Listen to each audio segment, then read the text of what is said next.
Now So that's inspiring there, Brad. That's I left there, man, like, I'm ready to do this. And no matter what my dad says, yeah. no matter what he thinks, I'm going after this. And I'm going after it with everything. So I got home, I told my mom, I said, Mom, I quit my job. And she's like, oh no. I know mom was like, for real? You quit your job? Your dad is. I was like, it's okay, I'm ready. I was like, I'm ready. So no matter what, I'm ready. Yeah. So my dad came home later that day and he said, well, I heard you quit your job. He said, I'm not putting you out. He said, but I just can't let you stay here and you not contribute anything. And I said, Dad, you ain't even got to prepare all that. You don't need to. I said, I'm ready. I said, whatever is on the outside of that door, I'm ready to face it. Wow. I said, and I know I'm supposed to do music and I'm going after it. And so at the time, man, I had a girlfriend whose sister worked for one of the local college dorms. And she gave me a dorm room for $100 a month. Wow. And I would play for weddings, funerals, bar mitzvahs. Didn't matter. Whatever to make my little $100 to pay her. Yes. But that was the start of that journey. That was the start of my journey. I guess God is definitely the source. But I owe a lot to my supervisor at Butler Aviation who pushed me, who gave me the nudge. And he was the fuel. You identified that you wanted to do music, but he was that extra gas that pushed you on out there. Man, he never.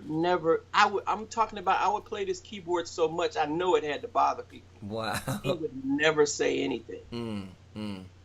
Never say anything. Wow. Never. Wow.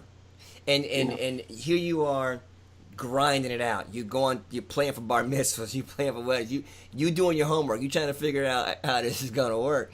You know what I mean? Yeah. I'm trusting the process. Yeah, you trying to get in there and do it. Because I'm thinking, how you gonna make ends meet? But as you saying you pursue music, did you have to go to school you already had a gifting to play, but did you go and perfect your gift through learning the music itself? Or eventually, later on in life, I did. But what happened was, by 12 years old, my mom took me to music school and wanted me to learn from that aspect, the theory aspect and everything. But what happened was, I had a teacher who recognized that I had far past the place of like being broke all the way down to the basics, right, and he thought it would be counteractive, to really break me down and try to teach me disciplines of classical and blah blah blah. And what he told my mom was that he said, you know what, he'll be okay. Let him make that determination when the time comes. That he wants to learn this. That's good. And That's good. It'll be better. It'll be more beneficial than me trying to force it and do it now, because his ear is so far advanced. Yeah. My teacher played a piece one time. I think it was the second lesson. He played a piece that I memorized verbatim. Wow. Verbatim. Yeah. But I came in the next week and set the music in front of me like I was reading it and played it.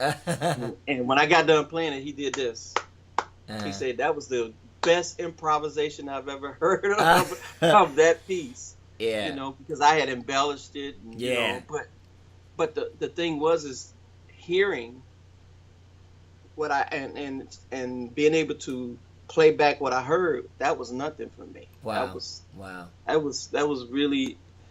It was really easy for me. Okay. And it always has been easy. To be honest, man, it's just I don't have perfect pitch. I have relative pitch, but I promise you, I hear stuff and I go, oh, that's an A7 or that's a flat 5, blah blah blah, because my ears are just so familiar with certain sounds. Sure.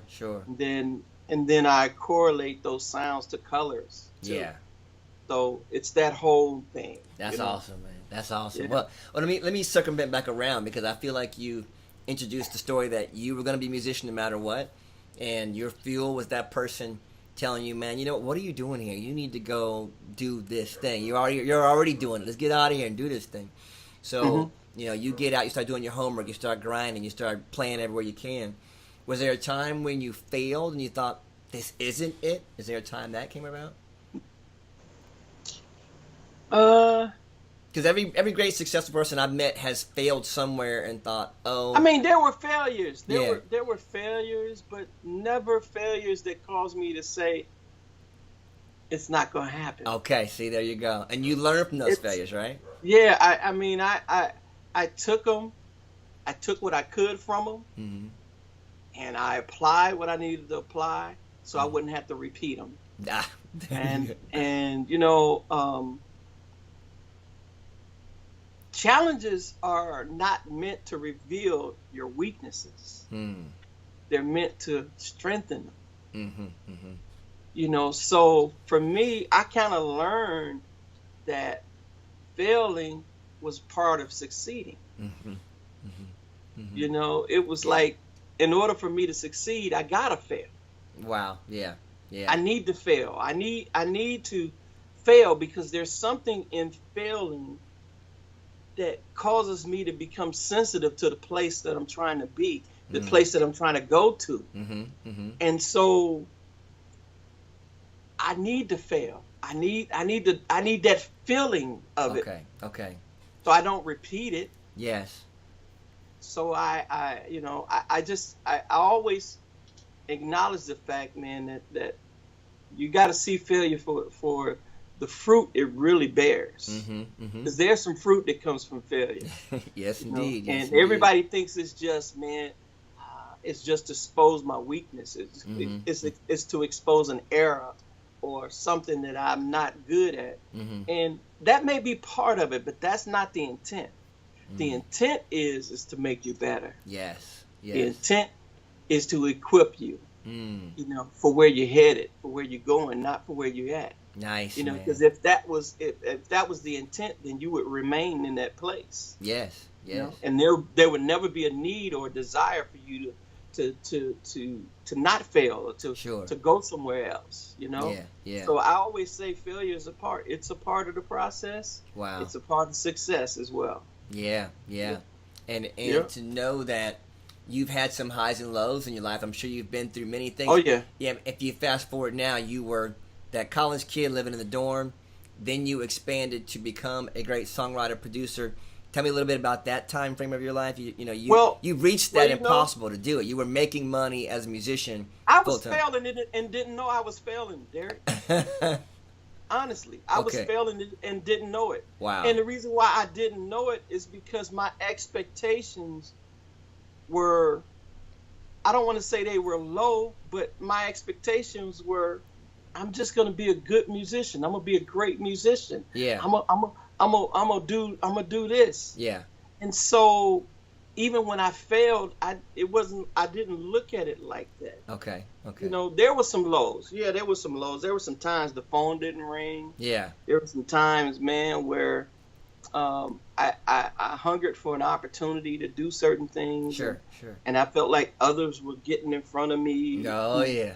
Who hadn't had paid their the dues. Experience and hadn't paid the dues. Yeah, man.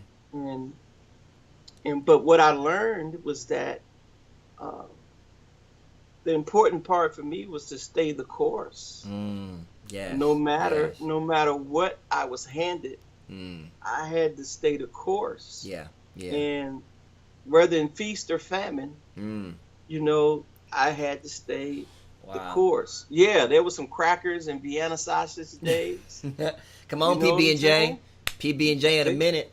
PB&J. You know, I mean, going up, hey, your mom cooked? Yeah. Can I swing by for a plate? Right. It was all of that. But it always, I was grateful, man. I had a grateful heart about like having the ability to do something, man, that a lot of people couldn't do. Okay. I could make people smile. Wow. I could make people happy when they were sad. Okay. You know, I mean, I saw this, I experienced it, And to me, that made me feel like at any given moment, my life is going to change for the better. Wow. Wow. It's not going to be like this always. This is just part of the process. You go through. Yeah. Going through. Yes, sir. Going through. The process of going through means I have to go through to get through it. Yes. So I can't quit. Right. I can't give up. I can't stop. I can't curse God. I can't curse my situation. Right. I can't curse others. I just buckle up, strap myself in, and say, let's go, baby. If this is what it is, let's go. And I believe that the determination to stick with it is what God looks at and he rewards. Wow. It's not about what happens to you as much as it is about how you respond to what happens. That is such a true statement, man. And I tell people that all the time. It's not about what happens to you; it's how you respond to it. Because life happens to everybody. Everybody. We all think we the only one that goes through. We think we the only one that has challenges, and the reality is that it happens to everybody. Everybody. And you see certain people that life happens to, and they fall apart, they crumble. Certain people turn it into fuel, and they go further, they go higher. And you go, what's the difference? It's all how they looked at it. It's all perception. It's all perception.